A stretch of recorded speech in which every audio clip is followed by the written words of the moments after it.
Just like in Asia, World War II is going to be very, very fast-paced in Europe. World War II began in Europe when Germany invaded Poland in 1939. Britain and France declared war on Germany, and then World War II started.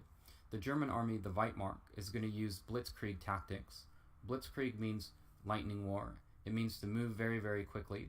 And so World War II is a war of fast-moving pace and a war of occupation. And so Poland is forced to surrender in 4 weeks, and the entire half of Poland will be subject to Nazi rule. Blitzkrieg involved using a combination of new technology. Fighter planes and tanks were much more advanced by the 1940s, and so tanks were able to move very, very quickly, and fighter planes could move very quickly as well. So it's the complete opposite of World War I, where you had trench warfare and stalemates. Similarly, in the Pacific, the use of aircraft carriers is also going to allow the war to pick up at a little bit more rapid pace. An aircraft carrier is a ship in which airplanes are able to land on. And so after Poland's surrender in 1939, after only 4 weeks, Germany is going to continue its aggression towards other European nations. The countries of Denmark, Norway, Netherlands, and Belgium all fall to the Nazi war machine. France, which had been a formidable opponent in World War I and fought Germany toe-to-toe for four bloody years, France is going to be forced to surrender in about 6 weeks. Essentially, the French were preparing for World War I again, and were preparing for a defensive war when the Nazi Wehrmacht just completely rolled over the French lines, and France was forced to surrender within 6 weeks. And by 1940, Paris, the capital city of France, is occupied by the Nazis. And this creates a very, very scary situation, because at this point it's only Great Britain that is still there fighting against Germany, and Germany has their eyes set on Great Britain. But Britain has the benefit of being an island nation, and so the English Channel separates Britain from the mainland of Europe. And it's going to be primarily an air battle between the German Luftwaffe, which is the German Air Force, and the Royal Air Force. And so the Battle of Britain takes place over the skies, and you have the city of London being bombed severely by Germany. It's one of these new technologies that will eventually allow the British to hold on just long enough. You know, had Britain not been an island country, it's certainly within the realm of possibility that Germany would have been able to conquer Britain like France. But because it was fought in the skies and between the air forces of Germany and Great Britain is able to hold on just long enough. And it's mostly due to the help of the radar, which is a new technology as well. It's at this time Winston Churchill assumes leadership of Great Britain. Winston Churchill was a British politician who had been warning for the years prior to World War II that Hitler was somebody that could not be reasoned with, and it would only take warfare in order to deal with him.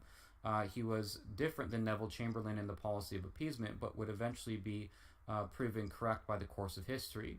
And so it's the British insistence to not give up and never surrender, although you have bombs being dropped on London, that will eventually allow the British to hold out. Now the Germans become frustrated with their effort to try to defeat the British, and instead are going to turn their efforts towards the Soviet Union. And so during the course of World War II, whereas the Nazis and the Soviets had made a pact with each other, Germany is going to break that pact. And Operation Barbarossa and the Russian invasion is on. It's one of the largest military campaigns in world history, the Nazi invasion of Russia. And initially, the Germans are actually very, very successful in taking over large spots of territory.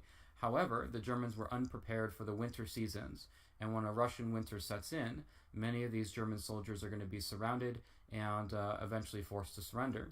The most notorious battle is the Battle of Stalingrad, which is a serious turning point in the war. It marks the furthest progression that the German army gets. Now, a massive German force is going to be forced to surrender at Stalingrad to the Soviet Union, and this is going to give the Soviet Union the upper hand. It marks the turning point.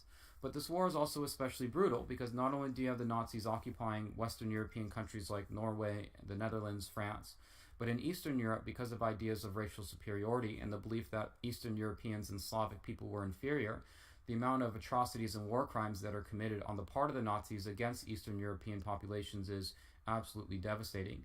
The siege of Leningrad, a major city in the Soviet Union, in which the Germans are going to surround it and force, essentially not allow any food or water or supplies to get into that city. Millions of people die in Leningrad during this siege, and so it's especially tough.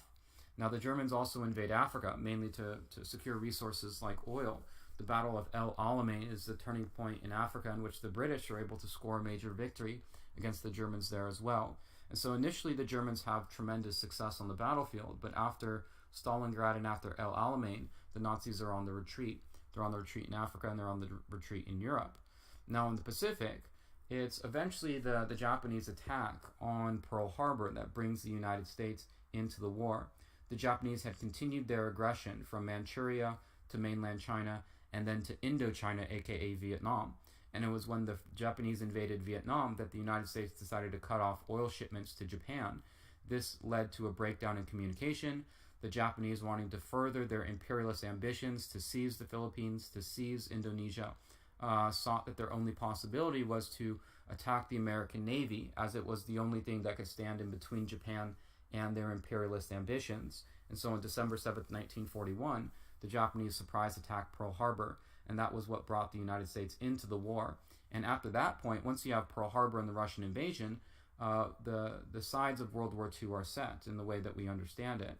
And so the Axis powers included Germany, Italy, and Japan, fighting against the Allied powers, which was Britain, Soviet Union, and the United States. And so even though the Japanese are able to strike a first strike against the United States and use that to invade all of Southeast Asia, so the Japanese take over the Philippines, they take over Indonesia, they take over a lot of different territories there, eventually the American war machine is going to pick back up, and it's really the American economy and its production that will greatly aid the United States. And at the Battle of Midway, the United States scores a major victory over the Japanese, and thus the turning point of the Pacific Ocean, whereas now in the Pacific, the Americans are on the offensive and the Japanese are on the defensive. And so after 1942, really, you begin to see the Axis powers losing on all fronts.